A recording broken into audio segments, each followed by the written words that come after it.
네, 안녕하십니까. 우리가 오늘도 일상기도회로 하나님의 말씀을 나누고자 합니다. 오늘 함께 나눌 말씀은 어제 이어지는 누가복음 12장 35절에서 48절까지의 말씀입니다. 본문은 세 가지 비유를 말하고 있습니다.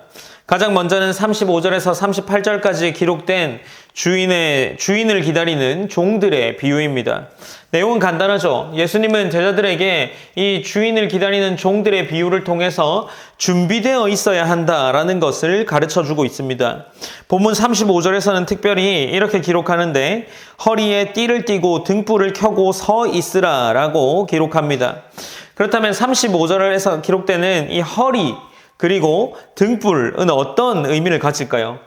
허리에 띠를 띠고 준비한다라는 것은 어떤 목적을 가진 상태에서 즉시 움직일 수 있도록 그런 준비된 상태를 의미합니다. 그리고 등불은 어떤 의미입니까? 밤에 알 수 없는 어떤 시점에서 어떤 대상을 기다리는 도구로 등장을 하는 거죠. 어쨌든 이 비유에서는 주인의 귀가 시간을 종들은 알 수 없지만 주인은 반드시 돌아오는 것을 말하고 있습니다. 그리고 돌아왔을 때에 종들이 허리에 띠를 띠고 등불을 들고 해야 하는 일이 무엇입니까? 주인이 돌아왔을 때 곧장 문을 열어주는 것이 그들이 해야 할 일입니다.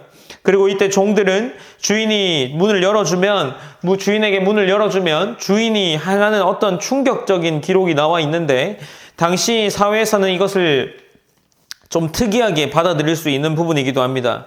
무엇이냐 하면 이 종들을 위해서 주인이 무엇인가 준비한다라는 거죠. 37절에서는 하반절에 이렇게 기록합니다. 주인이 띠를 띠고 그 종들을 자리에 앉히고 나와 수종들리라. 자신을 기다리고 있던 깨어있는 종들을 위해서 주인이 띠를 띠고 나서 준비된 상태에서 종들을 자리에 앉히고 주인이 수종을 든다라고 이야기를 하고 있는 거죠. 어쩌면 이것은 당시 현실에서는 거의 불가능한 일이 일어날 것이라는 것을 예수님이 말씀하시는 것으로 생각해 볼 수 있습니다. 이렇게 그 38절에서는 그렇게 해서 혹 2경이나 혹 3경 곧 늦은 새벽에 주인이 도착해서 종들이 기다리고 있는 것을 보게 되면 그 종들은 훨씬 복을 받게 된다라는 것으로 이 비유가 마무리됩니다. 그리고 39절부터는 도둑을 등장시켜서 이 비유를 말씀하시는데 도둑의 이미지도 동일합니다. 은밀히 움직이는 거죠. 이 은밀히 움직이는 이 대상을 막기 위해서는 어떻게 해야 할까요? 도둑을 대비하고 준비하여서 그 도둑이 들지 못하게 해야 하는 게 이 주인의 임무인 거죠. 이 주인은 그래서 이 도둑을 들지 못하게 해서 어느 때든지 그 집을 뚫지 못하게 하는 그런 준비가 필요합니다. 그래서 40절에는 그러므로 너희도 준비하고 있으라 생각하지 않은 때에 인자가 오리라 라고 이야기하면서 예수님이 오시는 것에 대한 이야기를 하고 있는 겁니다. 준비하고 있으라고 이야기하면서 동시에 인자가 알 수 없을 때에 온다라는 것을 말씀하고 계시는 거죠. 그리고 이제 이 비유가 다시금 이어져서 청지기와 관련된 비유로 등장합니다. 이 청지기 비유에서는 두 청지기가 등장을 하죠. 한 청지기는 신실합니다. 주인이 있든지 없든지 자신이 맡겨진 바를 잘 행하는 자입니다. 그 주인이 잘 행하는 것을 보고 만약에 와서 다시 이 종을 보면 이 자가 믿을 만한 자인 것을 알기에 44절에서는 주인이 그 모든 소유를 그에게 맡긴다라고 이야기를 하고 있죠. 그리고 반면에 또 한 이어지는 본문은 무엇이라 기록하냐고 하면 신실하지 못한 종이 있는 거죠. 청지기가 있습니다. 그 청지기는 주인이 오지 않을 것이라고 생각하고 먹고 마시고 취합니다. 그리고 생각하지 못했을 그때에 주인은 그 신실하지 못한 청지기에게로 왔고 그 청지기를 벌할 것이라고 이야기를 합니다. 특별히 이 비유에서 이런 본문이 등장합니다. 47절인데 주인의 뜻을 알고도 준비하지 아니하고 그 뜻대로 행하지 아니한 종은 많이 맞을 것이요 라고 기록을 하고 있습니다. 특별히 여기에서 주인의 뜻을 알고도 준비하지 아니하고 라고 이야기하는 거죠. 주인의 뜻을 알고 준비하지 아니한 자를 이야기하고 있습니다.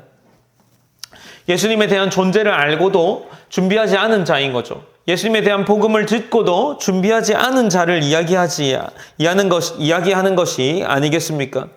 어쨌든 예수님은 이 제자들은 주인인 예수님이 하신 말씀의 의미를 정확하게 이해해야 합니다.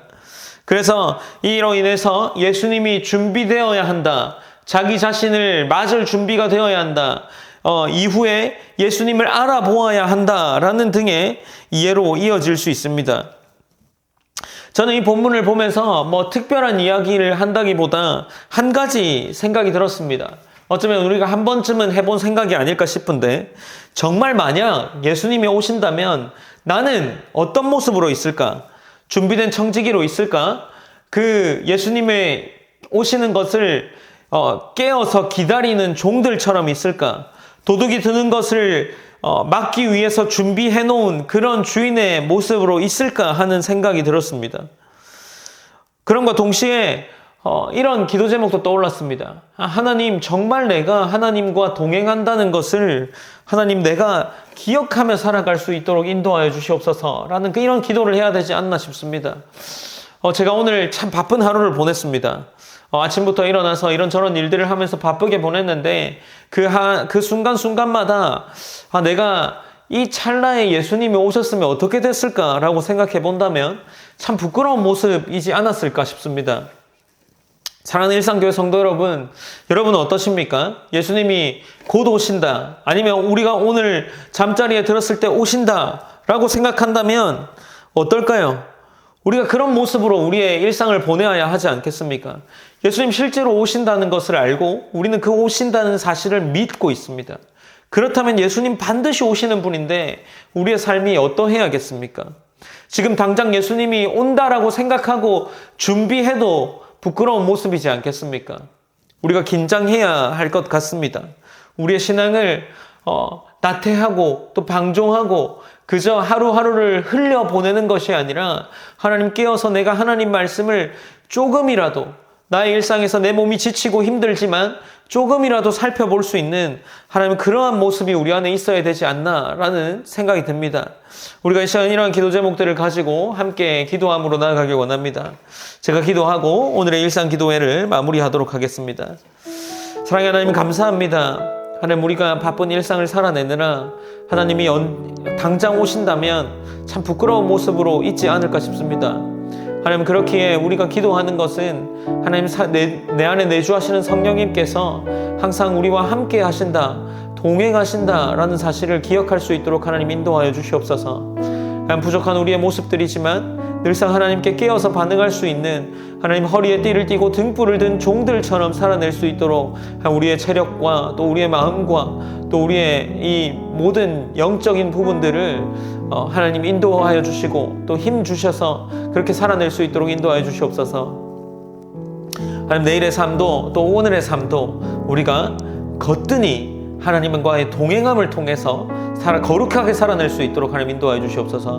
모든 영광 하나님께 올려드리며 우리의 삶이 깨어있는 삶이 될 수 있도록 하나님 붙잡아 주시옵소서. 예수님의 이름으로 기도드립니다. 아멘.